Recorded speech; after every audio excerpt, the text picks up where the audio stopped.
বাংলাদেশ জিততে চলেছে 2025-এর champions trophy. হ্যাঁ, আপনারা একদমই ঠিক শুনেছেন। বাংলাদেশ নাকি 2025-এর চ্যাম্পিয়ন্স ট্রফিটা জিতবে। মানে বাংলাদেশের মানুষরা এরমই কিন্তু বলছে, বাংলাদেশ প্রত্যেকটা টিমকে হারাবে আর চ্যাম্পিয়ন্স ট্রফি জিতবে। এবার তোমরা যদি জানতে চাও বাংলাদেশের কত % চান্স রয়েছে এই চ্যাম্পিয়ন্স ট্রফি জেতার, তাহলে কিন্তু ভিডিওটা অবশ্যই শেষ পর্যন্ত দেখবে। কারণ আমি ভিডিওর মধ্যে ডিটেলসে কিন্তু আলোচনা করেছি বাংলাদেশে কত % চান্স রয়েছে চ্যাম্পিয়ন্স ট্রফি জেতার, আর আদৌ জিততে পারবে কি পারবে না।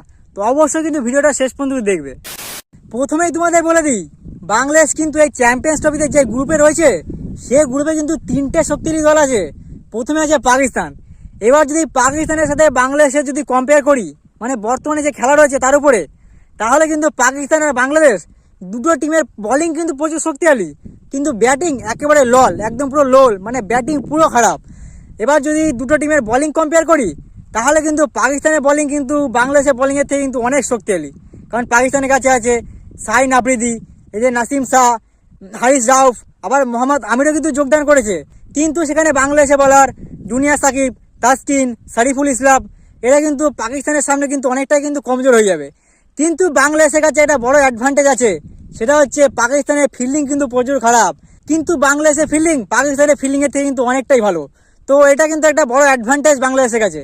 এই জন্য কিন্তু আমার মনে হচ্ছে পাকিস্তান আর বাংলাদেশ এই দুটো টিমের ম্যাচ জেতার চান্স কিন্তু প্রায় 50-50%। দ্বিতীয় শক্তিশালী দল হচ্ছে নিউজিল্যান্ড। আর নিউজিল্যান্ডকে বাংলাদেশের পক্ষে হারানো প্রায় অসম্ভব কিন্তু, কারণ বাংলাদেশের থেকে কিন্তু নিউজিল্যান্ডের টিম ব্যাটিং, বোলিং, ফিল্ডিং 3 দিক দিয়ে কিন্তু ভালো। অবশ্যই বাংলাদেশ আর নিউজিল্যান্ড এখনো পর্যন্ত একবারও ওয়ার্ল্ড কাপ জেতেনি, কিন্তু নিউজিল্যান্ড টিম ভারতের মতো চ্যাম্পিয়ন টিমকে 3 থেকে 4 বার বিশ্বকাপ থেকে কিন্তু এলিমিনেট করে দিয়েছে। এবার যে টিম ভারতকে 3-4 বার এলিমিনেট করে দেয়, তারপর বিশ্বকাপ থেকে, সেই টিমকে হারানো বাংলাদেশের পক্ষে কিন্তু একদম অসম্ভব বললেই চলে। আর তৃতীয় শক্তিশালী দল হচ্ছে ভারত। আর ভারতকে নিয়ে কি বলবো, রিসেন্টলি T20 ওয়ার্ল্ড কাপ জিতেছে, তাও আবার আনবিটেন থেকে, একটা ম্যাচ হারেনি।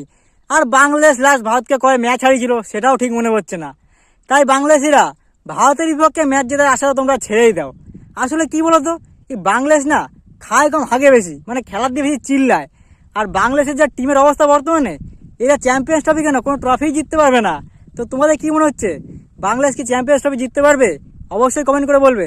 আর আমাকে সাবস্ক্রাইব ফলো করতে একদমই ভুলবে না।